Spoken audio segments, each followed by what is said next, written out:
be a gentleman named Lynn Miller, a small group purchased a Chesapeake Bay schooner, which they rechristened Soundwaters. And the ship became a floating classroom of Long Island Sound, which is how I would do it.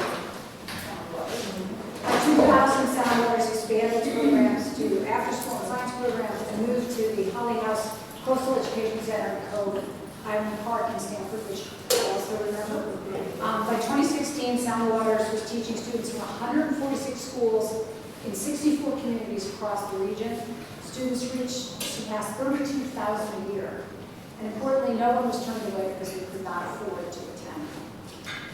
The Cohen Soundwaters Harbor Center, which we are in right now, opened at Bacuzzi Park in Stanford in November 2022, providing full-time homes to 3 full year-round Soundwater programs, Young Mariners Academy, Soundwaters Research Intensive, and Soundwaters commits all its assets over the course of the year to engage the larger community with the Long Island Sound. Monthly coastal camps, which I'm going to sign up for, attract volunteers to take an active role in protecting our region's great natural resource. Soundwaters is an incredibly important resource for the Long Island Sound. Lisa is president of Soundwaters. She holds a master's degree in forest ecology and a PhD in environmental health from Yale University. Before joining Soundwaters, Dr. Shannon served as a lecturer at Yale, researching the connection between the environment and human well-being. She worked as an environmental health researcher at Yale, investigating air pollution in urban areas. Prior to that, she served as director of the Yale Urban Resources Initiative. All we have to do is look outside the past couple of days to understand climate change and what's happening to the environment. We happen to live in a really lovely and lucky environment. Prior to the pandemic, the World Health Organization did a study that found that 99% of the world's population lived in places that did not meet its guidelines for healthy air quality. What you're living with these last few days, and will be for the next couple of days, is what is completely common in many parts of the world. We have to be aware of how the climate is affecting our environment and help to save our environment. So, Dr. Shannon, thank you so much. So, thank you all. I'll start off by saying that the League of Women Voters is very dear to my heart, and I'm sure you hear that more often than not. I remember, and I was talking to my sister the other night, when we both recall, the evenings, and my mom would run off to her league meetings. Always. It was a really important part of her life. It was part of our lives. And in our fractious world, to have a nonpartisan group that focuses on voting and democracy. I wish it wasn't as important as it is, but clearly it's still 100 years later as important and vital as ever. So kudos to all of you for your work, and thanks for joining us here today. I thought the same thing about the air quality, and I think there really is an interesting, walk outside and the taste, the smell, is that it really does connect to our work with the sound, because it's this, instant reminder, as if we needed it, that we are in one world, we're in one earth, that there are no walls, there are no ways of escaping it. It's a bitter reminder, but it's probably on some level a healthy one of how interconnected we all are. If you had said to me a week ago that I'd been coughing because of fires in Ottawa, I would have looked at you like we're absolutely crazy. I mean, this is what we are used to. So that's a lot of what we do when we teach, is engaging students to understand how the natural world works, how they're connected to it, and how they can be a factor in improving it. So, Long Island Sound, I'm going to kind of present really. Do I keep this on? I'm going to turn it off. There we go. So, we're going to share about Long Island Sound and really about how we're connected to it. So, a couple questions. Women from Darien, and some men. I think this is an easy one. But how many of you have been to the Sound in the last month? In the last year? You are an unusual community, and a wonderful one, I would add, in terms of the Sound. Most of the people who live around Long Island Sound, there are actually 25 million of us within a 50-mile radius. And that's really important to understand Long Island Sound is how many people live around it. It's an urban waterway. The other thing to understand about the Sound, and just looking at it, is as an estuary, it doesn't have great flow. So, of course, we're down here, pretty much, and if you think of it, it's almost like a big bathtub. It's an oval, it's a bathtub. We're down here at the plug. Out there is where the ocean water comes in at the race, and it doesn't circulate. The other thing is it's brackish water, which means a great deal of water comes down through Connecticut, especially through the three major rivers. The three major rivers in Connecticut, anyone? Connecticut River, absolutely. Housatonic and the Thames. And what they call, or the Thames, I think they call it, the Thames, the Thames, whatever we're calling it these days. Yeah, those are the three major talk about is an E. So those, and especially Connecticut, Connecticut goes up through 6 states, 2 countries, because we hate Canada, and it absolutely flushes New England into Long Island Sound. In fact, 3 days after Hurricane Sandy, or Storm Sandy, I know it was Irene, there was satellite imagery, and it showed the Sound, and right at the base at Old Saybrook was where the Connecticut River comes in, and it looked like a picture of Mississippi Delta, because it was this brown, swirling mass. And that was essentially the state of Vermont shedding its topsoil into the Sound. Everything, so what we have is we have a tremendous amount flushing in, including from Long Island, and very little flow, which means that the Sound is an incredibly vulnerable resource, and vulnerable to people who never even get to see it. And that's a really challenging aspect, because most people don't live in Darien and have that kind of access that we are all lucky to have. I get to work here, I have water every day. Most people who affect this estuary, who affect this resource, never connect to it. So a lot of our work is connecting people. And as you pointed out, that's how we began. So that's sort of some of the basics of it. And today I'm going to talk a little bit about us.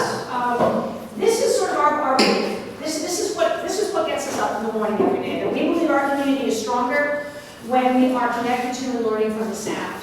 And like I mentioned, it doesn't just happen. And I would suggest it doesn't even just happen in Darien. That's why we teach every student in Darien that connecting to and learning from the Sound takes intention.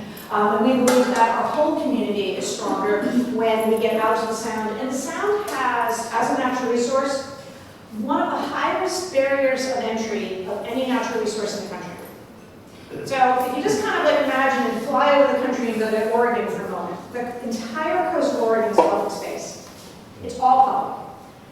Back here at home, it's the most privatized coast of the country. And that's not because they're that much better than we are, the beer is, but other than that, they're not. But they were settled differently. And our settlement patterns were from the Puritans.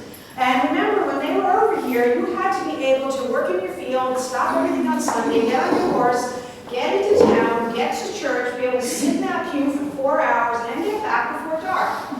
And that wasn't a lot of time. So, for a day, it wasn't a lot of time in December. And so the minute it got to the point where a family could no longer get to town, get to church, sit for the 4 hours, and get back before dark, they made another town. So we have more towns in this state than most people do, right? But that's why it's our settlement patterns. Very privatized state, very, very privatized waterways. So most people can't get to the Sound because they actually don't have access. If you don't live in Darien, you can't get to Darien. You came here for a lovely lunch. And what did we have to give you? First thing you came in? A parking pass. I mean, every town does it. And there's three public access points, and you have to pay for it, which is the 3 public parks. That's it. So it's a high barrier to entry. Then the other barrier to entry, if you didn't get a parking pass, please go downstairs and get one. And you think, I'm not actually, it's funny, we're saying, well, would they really take it today? They were here today. So the other barrier to entry is it takes resources to get out of the water, no matter where you live. You have to be able to have the work, to have the skills, to have the knowledge, to have the safety equipment. You need to have that level of access. That's why we own over 100+ boats. That's why we have crazy numbers of life jackets and passports, because we are committed to getting people out of the water. So we have this incredible resource that's hard to get to and hard to get access to. And a lot of what we do is exist to get access in a meaningful way for our community. So today I'm just going to talk about a few things, then open up to any questions you have about the sound or Soundwaters. One is, how's the sound doing? What's the health of the sound? I get asked that all the time. It's always good to talk about it after the meal because it is about food. Benefits of sound and a little bit more about connecting. So like I said, just a little bit of fun facts about Long Island Sound. I'm going to make sure I get my numbers right. So it's a fairly small resource, relatively speaking, which is 1,300 square miles. It is a shallow resource. So our average depth is 60 feet. At the very end of the race, it's 300 feet. But it's a fairly shallow body of water. 60 feet is not deep at all. 63 in the center. And it's 113 miles wide, long, and 21 miles at its widest point. I grew up in the New Haven area, sailing out of Milford, and when I moved down to Stamford, it felt claustrophobic how close the sound is. And when you live out there, it's much, much further away. But it's a narrow and shallow body of water, which, as I said, really affects human impact. So it's long, it's shallow, it doesn't get much flow, and lots of people's activities flush into it. Those factors are what drive the health of the sound. So one issue is human impact. Everything that happens flows in sound. I got to the parking lot today and I noticed a Mylar balloon. If I didn't pick it up, if somebody didn't pick it up, it'll go in the sound. And then it'll break up into pieces of plastic and it will become part of what we call marine debris. It is everywhere. As you were saying here on Holly Pond, after every major rain here, you all can, those of you who are down at the water lot know, it's ringed by litter. That's not really coming from the boaters. That's coming from land. And we see it over and over again after every major storm. This is our trash skimmer, which is essentially, we're testing it out on Long Island Sound. It's the only one on the Sound. It's kind of like an oversized pool skimmer. We're trying everything in terms of, this is more of an educational aspect. This is not really going to clean the sound, but it's really helping people see what's in it. We do a lot of cleanups. But a lot of it is education. We just completed our Million Bobcat project that was funded by NOAA and led by our team. It was a brainchild of Bob Zunny there back in the room, which was we engaged every middle schooler in Stamford, and then it grew. I mean, we were getting bobcats from all over the state, all over the country, to think about plastic in the environment. And it's fascinating because when you start thinking of plastic in the environment and seeing it, you just see it. I mean, there are literally bottle caps, for some weird reason, everywhere. And they break down and they break down. So the issue of marine debris as a human impact is a really important one. You heard of the garbage patch? No? Okay, so what is the garbage patch?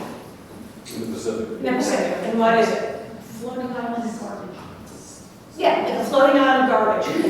We don't have that here. That's a factor of tides and the way currents go. What we have here is simply plastic throughout the water column. So if you take a sample of water anywhere on Long Island Sound, and our students do, and filter it through a special filter, which our students do, there's plastic everywhere, in every part of the sound. So understanding that and guiding our students to why is that, what are the mechanisms, and what can we do about it. So the issue of marine debris in the sound is an ongoing one, and one we see every day and working to lessen it. And we were talking about, joking about getting splinters from the bamboo, but there's a reason not to use single-use plastics. There really is. There's a profound reason not to use single-use plastics. Because it doesn't really matter that you put it in the garbage, that I put it in the garbage, because often the wind picks it up. And so, the constant flow of the single use, it really is a matter of reduction. That's just from one of our cleanups. Our students are fascinated during cleanups and doing the trash camera because what you see is just like the detritus of our lives. It's not anything surprising. It's like, oh my God, there's a donut delight bottle. Oh, cup, over and over and over again. Another issue of human impact are some of you are aware of hypoxia? Yeah. Okay, so what's hypoxia? The oxygen, the lack of oxygen in water. Lack of oxygen in the water, exactly. So we're in an estuary, thank you, excellent. As I said, not much flow. So there's a natural issue with oxygen levels in the sound. And it moves through the water column, our students study it. When it becomes a problem is when there is too much nitrogen in the water human use. And nitrogen, what do we all use nitrogen for? Fertilizer. Fertilizer. And we all tend to or can over-fertilize. So remember, all those rivers, everything's flowing down. It might be a farm in Massachusetts, it might be a lawn in Darien. All that excess nitrogen, the golf course down the street is flowing into the sound. And of course, nitrogen makes plants what? Grow. Is algae a plant? So the algae grows. And then the algae dies, and when the algae dies, it decomposes. And for those of you who are really rocking your high school biology, what happens when things decompose? What happens to the oxygen? It depletes. Yeah. And so we get a loss of oxygen. Now, as I said, there's a natural cycle of this, but it gets worse. And it gets worse late in the summer. We have heat, we have lack of flow, and that's when we get fish kills. That's when the fish are coming up because they are literally, they're literally out of oxygen. So hypoxia is a big issue. As a community, we handle that better than most things, candidly. 30 years ago, it was worse. 30 years ago, it was much worse. And you think about how much growth we've had, that's actually remarkable. And part of that was regulation. There is a role for regulation in this, which is that the EPA imposed limits which the state can have to enforce on sewage. 35 years ago, the cities could do more or less what they wanted. There are very, very strong controls on water quality and sewage. And that has made the most incredible difference. The rest of it now is that the flow off of lawns, is the flow of golf courses, is when we have sewage overflow. But on a day-to-day basis, it's much better. The challenge with sewage overflow is when we have a huge rain. Because our sewage systems were designed way back in the 19th century, they combined the sewers and the storm drains. Which actually made some sense then. It was a less expensive way to do it, but it means that when we get a really big rain, it overflows our sewage treatment plants. And then we have hypoxic conditions. And I think I have a slide of it. Not yet, but I'll show you. So this was back in the 80s. Scout Sophus to Survive. And it was actually this series of articles in The Advocate that prompted the start of Soundwaters. And the author of this article, Diane Selvage, actually then came and worked. And was one of our founding members of Soundwaters for many years. So back in the late 80s, if anybody remembers, the sound was a dying resource. I used to sail, and when you went in, you chat. It was not a healthy resource. And I think it's a wonderful story. As much as there are problems with Long Island Sound, and we need to be vigilant, it is a really powerful story of resilience and of the impact that humans can make when we gather together. Because the sound is a significantly healthier resource than it was 30 years ago. And that's quite a statement to be able to say. We're not quite there yet. This shows hypoxia. This is some data from the state. Our state dollars they've been doing studies for over 30 years. And what you're seeing, as you can imagine, remember I said we go east to west, we're over here in the west, not very good drainage, we've got, the Frog's Neck, we don't get good flow. So we get this kind of poor hypoxic conditions, and as opposed to out there, where we get nice fresh ocean water, there's better quality. That's fair. And that was the date from 2000, and I think I've got another one from 2017. So 17 years later, there is improvement. Now, this will go up and down, but overall, we have much stronger, certainly in the middle of the sound. We still have hypoxic way down here. I would argue that that's a really tough one. But we were having a public meeting here a few weeks ago, and someone was asking about swimming in the harbor. This is not a swimmable beach right now, but it could be. I think it's when are the Paris Olympics? 2024. Yeah. They're going to swim in the Seine. They made that commitment 10 years ago for clean water. They're doing it all over Europe to make their rivers in their main cities swimmable. And because it's an incredible marker, isn't it? Like if you're happily swimming, it's healthy. And I remember talking to the last mayor about swimmable Stanford Harbor. He was not a fan yet. But I think that there is, this is a very difficult situation down here, but it's not an impossible one. And again, if the Parisians can clean up the sound, the Parisians can work together on anything, but they are, and they are cleaning up the sound. And I think that's a really powerful image, of swimming in these waters and knowing that there's swimmable. Is the coastline, it seems like there's no hypoxia showing close to the coastline itself. Is the coastline better? No, it's lackadaisical. They're actually, most of the state's work in data of the sound is the central sound, and there's actually been, in the last few years, a great collaboration to get the coastal embayments, because in fact, the coastal embayments are worse. So what was interesting is we lacked, or we all had our own little data. Hempstead would do their work, Soundwaters would do theirs, and so now we're all working together to get shared data on what they would be embayments, because that's actually, you know, when we go back to how everything flows into the sound, that can be the worst. And it's deceptive. It can be, Zebra's Bay, it can be, what can look well can be very, very unhealthy at the wrong time of year or at the wrong time of the storm. So yeah, that's what's going on. One of the issues that we are very, as we all know here, very vulnerable to are major storms in a way that's increasing. I can probably get a slide of a hazy day now and tap out on it because who knew.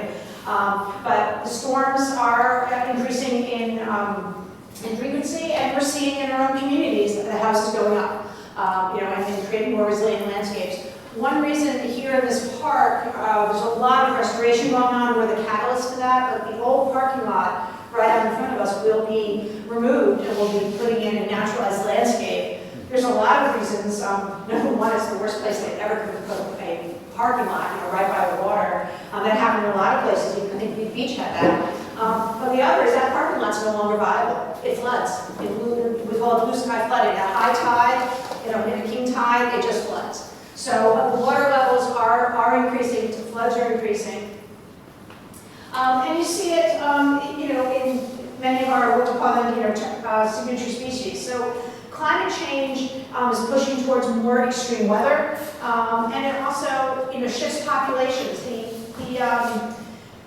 As you know, we used to have a lot of lobsters in Long Island Sound. Do we have lobsters in the Sound? Not really. And in our lifetime, that's changed. In the last, X years, that's changed. We were always at the southern end of the lobster population extent, so a little bit of change down here makes all that difference. But Maine is actually potentially challenged. I mean, the population, the ocean needs a certain temperature, and as that changes, so we've lost, obviously, the lobster population, because those are animals that can't move. Some of the fish have a little more viability, not so much the oysters. We are doing quite well, however, with other elements. So anybody know what kind of fish we have here?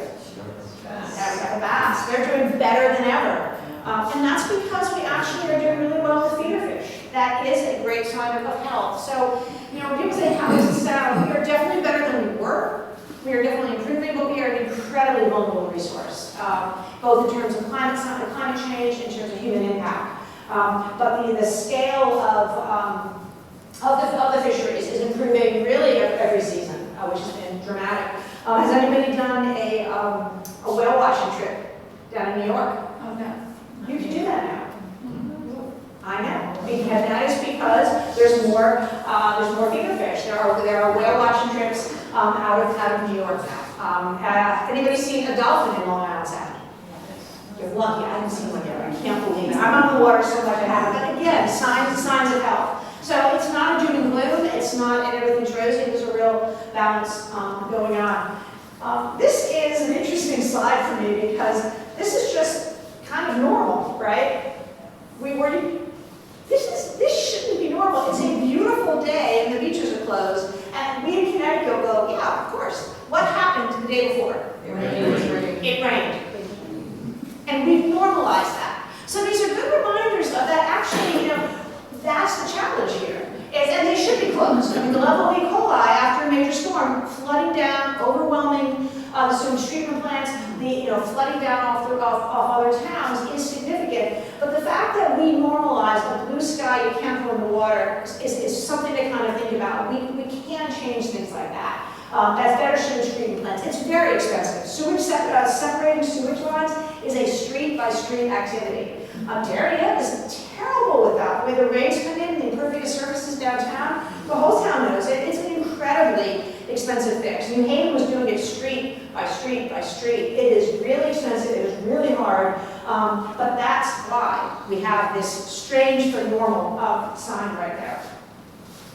So benefits to the Sound. It is a challenge resource. It is a magnificent resource. So there's an estimate that on any gorgeous summer day there'll be 50,000 boats. hanging out, having a great time on Long Island Sound. If you aren't out on the water in the summer, and you think you don't have a way, look on your card set, because you get out on our boat. Our schooner is here. If we live down here on the coast of Connecticut, we should get on the water at least once a year. Interesting number, the economic engine. So we all know the Sound is a recreational resource. We know it is an ecological resource. It is an economic resource. It's an extraordinary economic resource. It's a powerful waterway for shipping. It's the marinas, it's the dredgers, it's the docks. It's an extraordinary resource. And that's one reason that we have created a job training program, is connecting sort of two different issues here. A population in Fairfield County, high school graduates who aren't going to college and who kind of get stuck. There's a large population. If you're going to college, that is great. There's a path. But there's a lot of young people, some from local populations, some not, who aren't going to college, and they get stuck in service jobs. And it's basically impossible to raise a family, to be, an engaged, informed citizen if you're working 3 service jobs and barely making it. But it turns out this $5.5 billion regional economy is a really strong one. And we know those people. We know the marinas operators. I was just talking with one of them on the phone before lunch. We know the dredgers. We know the watermen, the aquaculturists, the shipping industry. They're all looking for people. They're looking for people who know how to do these jobs, who just have good hands, who are ready to work. And we're training young people for those jobs. In fact, I'm thinking about 8 million people right around the immediate watershed, and as I said, 25 million live within 50 miles. So there's a lot of benefits to the Sound. And then a little bit about what we do, which is that for us, the power of the Sound is as a learning space. It's an incredible, powerful way to learn science, to learn about climate science, to learn about climate change, to understand habitat, species by doing it. It's a place for research. These are some of our high school students in the winter. That's probably January, out on a research vessel checking on our kelp farm. It's a powerful place for for cleanups, for people to find meaning. We do cleanups every single month, even more so. Happiest people in the world are coming to Soundwaters on Saturday morning to do cleanups. And there's something, it's a connection, it's a community. And we really, really promote that. The Sound is a place for our youngest learners. We teach every preschooler in the child care learning centers in Stanford. We go out to their centers and then we bring them out to the Sound. By far the cutest thing at Soundwaters is when the little 3- and 4-year-olds are out there in March. It's like nothing you've ever seen. But that moment right there of touching and engaging, and what are they touching? Sure. Close, yeah, and a little bit more specifically. The turtle native to Long Island Sound. That is a duck-and-back terrapin. Any Maryland people here? So that's a terrapin right there. That is a wonderful creature. First of all, it's charismatic. I mean, it's basically, connecting with those kids. And we do as human beings connect, and we relate to those. They have eyes, they move, they're certainly charming. They're also a really cool story. Because the reason you don't know that much about them is they were locally extinct. Word of the day, they were extirpated, which means they were locally extinct. Back in the 20s, is it hard to harvest a turtle, do you think? No, it's really not, exactly. They're incredibly easy to harvest, and they were totally extinct because of turtle soup. Terrible thing, although we do eat lobsters, so if you think about it, the fact that they all ate turtles, we can all kind of wonder. But they were gone, and so again, a role for regulation. It is illegal to harvest terrapins in the state of Connecticut, and slowly they have come back. You don't see them much. Their life cycle is such is that they are really good at camouflaging. They only kind of peek their necks out during mating season in May. It's very hard to find a terrapin, but they're out there, and they're a wonderful creature. With the young students, a lot of it is about touch, it's about engagement, it's about curiosity, observation. Those are foundational science skills. And those are foundational science skills that children in a more advantaged household are just going to get. And they're going to know those, and they're going to have that, and they're going to have those experiences. So we love teaching preschoolers who wouldn't have those experiences otherwise, because we believe what those are foundational science learning. That kind of curiosity, question, touch. They are terrified. No child will touch a horseshoe crab when you first present it. But do horseshoe crabs bite? No. They're phenomenal creatures. So again, engaging people in the natural world, first for the safety of their own classroom, and then out again. We teach older students, these are some of our high school students doing trawls and studies with long-term studies of the sound, our research intensive. We have semester-long programs in the fall, winter, spring, and then 2-week sessions every summer. And the creation of this building and the lab really expands our potential. They work in our lab, they go out in our research vessel, and they gain the skills to really grow their passion. So these are students who, whether they come from Darien, from Stanford, from Scarsdale, from all over, have a passion for the sciences, for the sound, for the natural world. Generally, without a program like this, that doesn't, you have to go somewhere. Bermuda Lab, Spring Break, Woods Hole. We've created that same opportunity here. Whether it's for kids in Darien, kids down the street, we want to make sure that students here can access sound in all kinds of ways.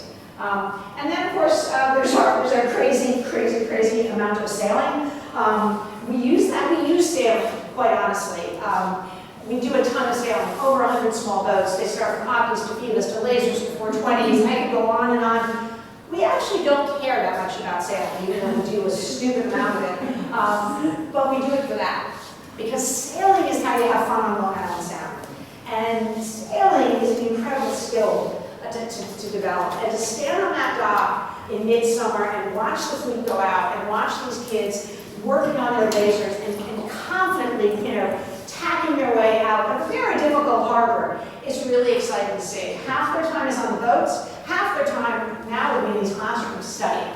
So we work very closely with Stanford Public Schools. Our youth development program, called the Mariners, is all about engaging students who aren't yet successful. So they get referred to us after 5th grade from teachers, families, social workers, principals, as kids who haven't yet kind of found their space in school. And we work really closely with them for 4 years. And then many of them come back as our instructors. They get their USSA certifications. They become very strong sailors, but mostly they really get engaged in positivity around learning, around values.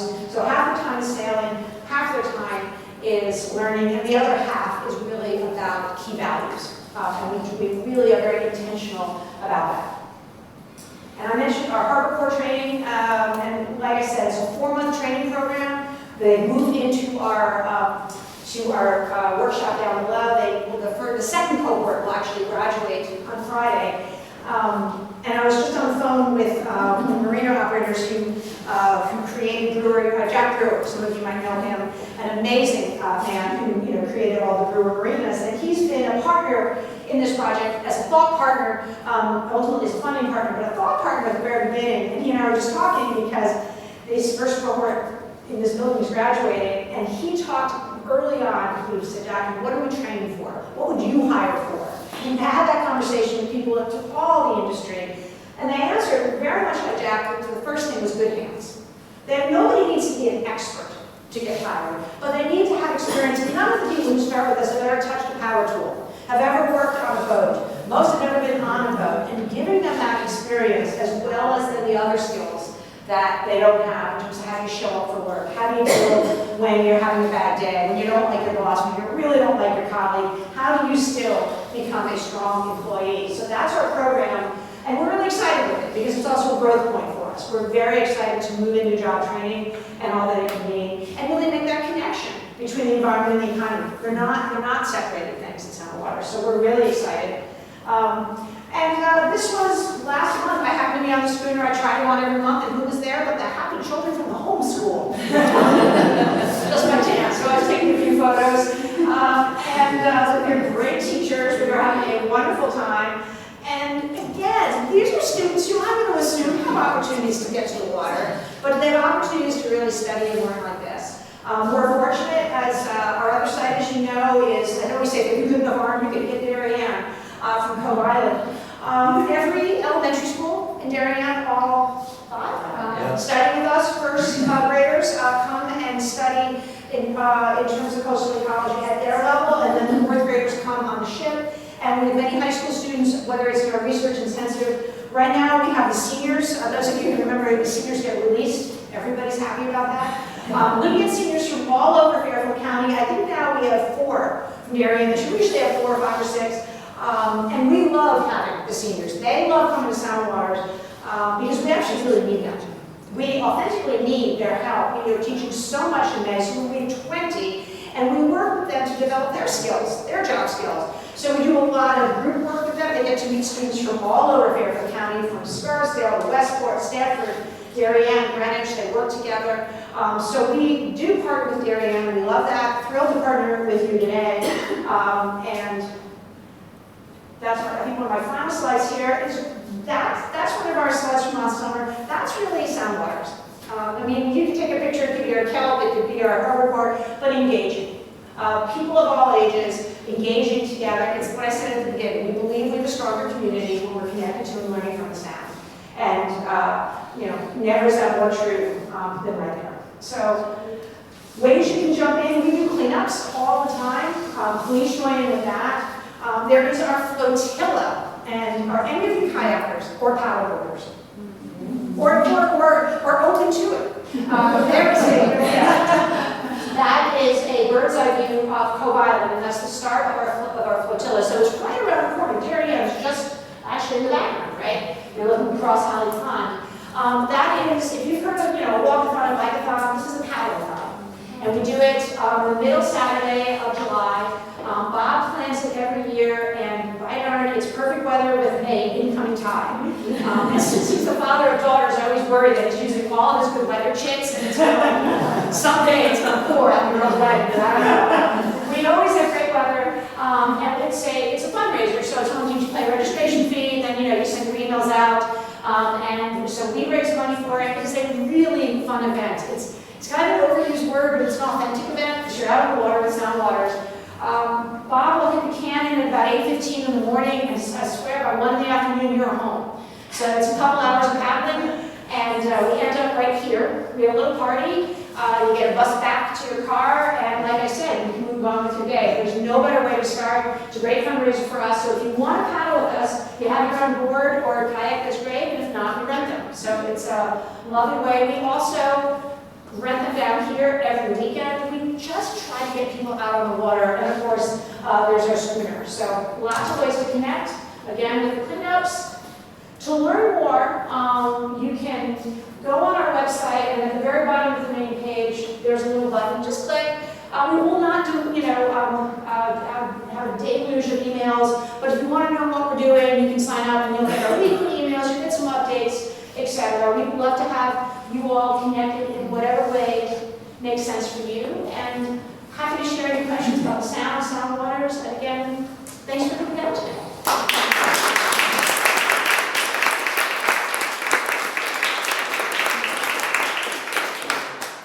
I was reading this morning about problems on beaches all around. I'm going to hopefully say it correctly. Sarcasm? Sargasso? Is that a problem? So it's funny, I've gotten that question more and more lately. The Sargasso, the seeding problem, which is happening throughout the Sargasso Sea. That is not an issue in the Sound right now. That's the issue of this flood of seaweed, which actually has some healthy aspects when it's out in the ocean. It's good habitat, it's good, it's a source of food, but when it gets on the beaches, whether it's Florida or the Caribbean or many other places, it is overwhelming, both from a recreational resource, because it just decomposes and it's vile, and it also can really be damaging. No, we don't have that here, and again, that's that issue of currents and such, that's, it's a vulnerability we don't have, and we're grateful to that. We have, our seaweed population is actually fairly steady in Long Island Sound right now. On the positive side, can you talk to us about your kelp farm? So you got to be careful. If you ask me about kelp terrapins or horseshoe crabs, I can just go. So kelp is seaweed. It's a kind of seaweed. It's sugar kelp. It's a natural seaweed out here in Long Island Sound. And we've started now, this is about our 4th year. It's a growing industry, and it's still pilot here in Long Island Sound. It's doing well in Maine and Alaska, and we're working on it with a bunch of other folks in Connecticut. The idea is growing it, and it essentially grows like an upside-down vineyard. So we go out in the Sound in the winter, we set it in November, we harvest it in May, so winter crop. But so it's aquaculture, which is farming on the water. So we go out there and we set the set the buoys. and run a line through it. And then we seed that line with seed string. And then over the course of the next 4 months, it grows down. And these beautiful fronds, they get to be anywhere from 5 to 8 inches wide and 5 to 8 inches deep. And then that seaweed in and of itself is potentially habitat in the winter, but most importantly, we harvest it. And what it does is it uptakes, it absorbs nitrogen and carbon, but it takes up nitrogen. And so part of the idea is that it's a way of sort of biorestoration, is that by taking up the nitrogen, we can lower hypoxic conditions. The key to lowering hypoxic conditions is to put less nitrogen in. We're not saying that we can take it all out, but it's yet another tool. And what we do is we take the nitrogen where we don't want it, which is in the sound, and then we actually give it to farmers. So it's an organic, slow release nitrogen we give to local farms that they can use for their mulching or for their compost. I will say it's the last 2 years have been theoretical because our farm has not done well. And we're not quite sure why. We think it's about the timing of the set, it might be the seed string. It's like any agriculture, it sounds so simple, like, put a hole in the ground, put in your seed and come back. In this case, we're having some challenges, but it's very exciting. It's also for us a research project. So our students go out, they can measure, we can see, and so it's an ongoing aspect. The kelp is really interesting, and as I said, we share it. This year we shared it with Fairgate Farms. When we have more, we'll share it with Greenwich Land Trust, use it, Elder Farms, Millstone Farms, a few others. And again, it's a really interesting idea of bioremediation. Take the nitrogen where it's problematic, and then put it where it's actually very helpful. What appears to be unabated proliferation of individual docks, does that cause harm? So docks are managed very intently, as many of you will know, by the DEP. It's a state-regulated dynamic. The DEP will not allow any dock that touches the bottom. So that does, so at low, so any dock that goes in has to not touch the bottom of the waterway at low tide. I think that's probably a fair question, and there's a balance there. There's a balance to access, whether it's an individual or a town or a community to have a dock to get out to the sound, versus, if a dock doesn't touch the bottom and, its impact is probably not that much. And it doesn't, but again, it's a proliferation issue. It's not like there's so many that it's not like sunlight in the water or something. The problem is when a dock hits the ground, because then it does have an impact. But overall, the idea is, and DEP is, if you've ever tried to put a dock in the sound, you know how stringent they are. They're pretty tough about it. So in general, the idea is that it's as low impact as possible. But there's probably some trade-off there, and trade-off for access is something that we all work with. Do you personally eat fish from the sound? Do I personally? Yes, with gusto. With relish, I do. Yes. With relish. Yes, with gusto, not actually relish, but yes. I love fish. Yeah, absolutely.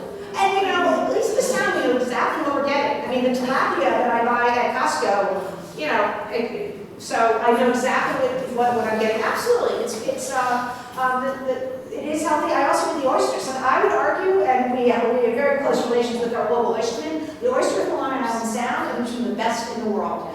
They have filter feeders. They're moved, whether it's Bloom, whether it's Delamar. They know what they're doing. They move the oysters around. They're cleansed.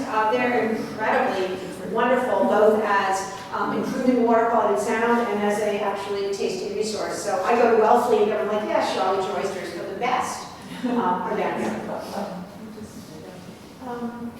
What would be number one for the state of Connecticut, number two nationally, but legislation to help improve Long Island Sound? But having said that, implicit is that you've got Long Island, you've got New York State, you've got, and I know how complex it is, and are you engaged in lobbying advocacy in conjunction with all the other groups? So I'll answer the first question, the last question first, which is no. We don't do advocacy. Very intentionally. There are groups of Long Island Sound, especially Connecticut Fund for the Environment and Safe Sound, that are advocates. There is the Connecticut Legal Conservation Voters. There's Concord. There are wonderful advocacy groups for Connecticut and the environment, and we are partners with them in many projects. But as an organization, we do education, outreach, training, and education, not advocacy. That said, I think the biggest impact from the federal government on Long Island Sound, and it is a challenge to have a resource that has two states. There is no question. In many ways, Holly Pond is a microcosm of that same issue. Whenever you have a natural resource that is bordered by two political entities, it's always somebody else's problem. Have you noticed when the dam breaks in Holly Pond, what Stanford does? They just wait it out, because eventually the area is going to fix that dam. And so it is a challenge, and that's true whenever a resource, a positive or negative. When you do studies of landfills, there's a reason we're always at the border. That's because half the constituents who have to deal with it aren't your constituents. So it is a problem for Long Island Sound that we have. But that said, the delegations and the nonprofits work incredibly well together. Tomorrow is the quarterly meeting of the Citizens Advisory Council of Long Island Sound. People from Connecticut, New York, we get together 4 times a year. We talk, email, Zoom all the time. It's a very close group. The delegations work very closely together. And what's happened at the federal level over the last 5 years, with a lot of lobbying from this group of activists, has been a quadrupling of funds available for Long Island Sound. And that's federal monies coming into the Sound for projects. And that's probably the best way to spend the money, is then we all apply for these for different projects. If that makes sense. It might be for dune restoration. But the money goes eventually to all these different groups to do these kind of projects. It might be education, it might be access, it might be all these different things.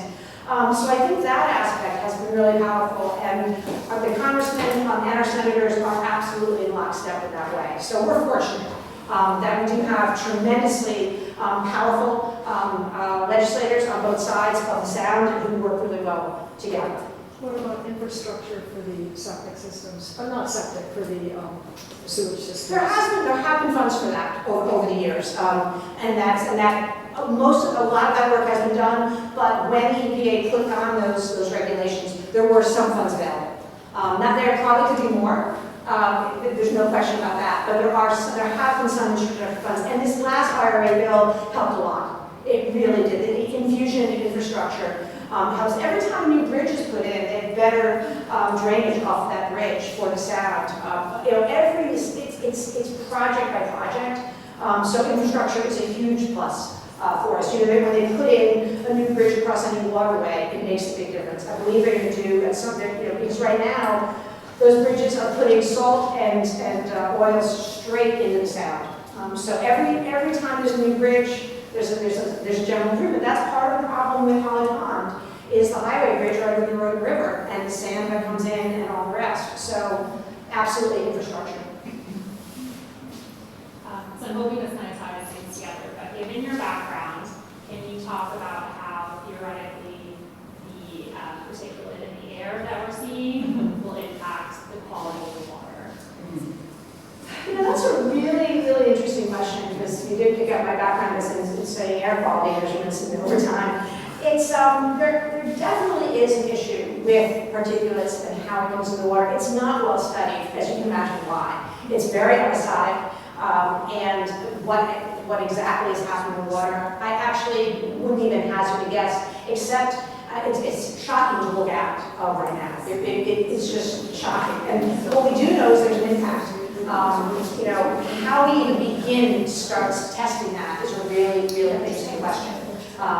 It's testing, we do a lot of water sampling and testing. Some of it's with our high school students. We have 3 sample sites on either side of the channel, and then further out. And the students are doing long-term studies of temperature, salinity, of turbidity. It'll be interesting. Will the turbidity, which is the haziness of the water, how much stuff is in it, does that increase over these next few days? I don't really understand enough of what's happening there to even candidly hazard a guess, except to know that it's going to be something, for sure. And then again, the question we're all wondering, is this going to be our new normal? Like it is in Colorado.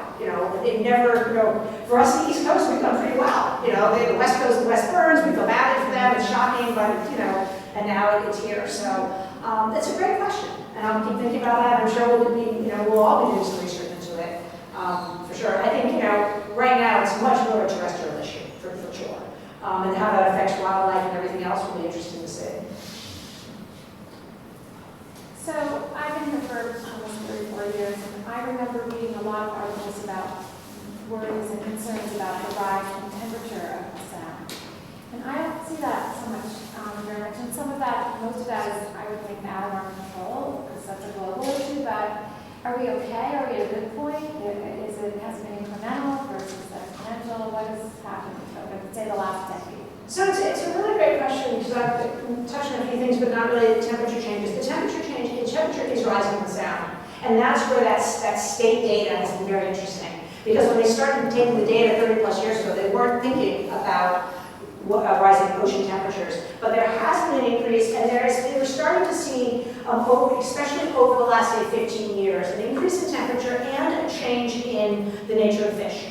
So we are getting that. We're seeing it in a very small way with our trawls. Every once in a while we get a random thing we get a lion's mane. I mean, we get the strangest things that shouldn't be there. Then we get strange years where there's just tons of blue crab, which, again, we shouldn't have, temperature-wise. So there are these strange flushes. We're also getting lately a change. It's about temperature. It's about the currents. And as those currents come closer and closer to the sound, we've been finding that the state trawls are getting animals that are unusual, and overall there's a start to be of a shift. What we don't know, there's certain things like, because we have an economy around the lobster, we all know.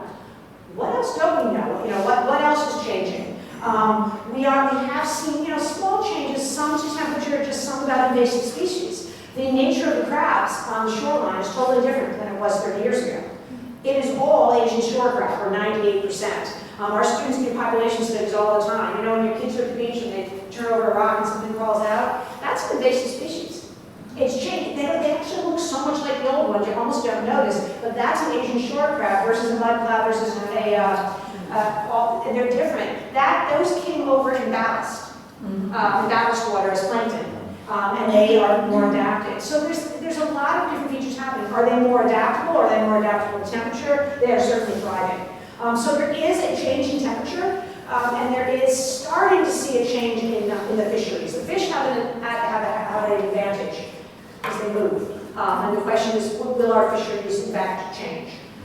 So there is a temperature change happening slowly. What we're seeing probably more about climate change in terms of living on the sound are the extreme storms. That the frequency and intensity of those, is a documented issue. But there are trend lines, and I can probably add that to the deck, but you can look on the DEP, and there are trend lines of temperature as well. So those are kind of interesting to look at. Thank you. And we have some shark sightings that I don't ever recall. 20 years ago, I would sit on the beach, but now I'm on the beach and they say there's a shark. And of course, Cape Cod is a totally different And space. that's like, I would think that would have Darien? warming. Yeah, in the long house.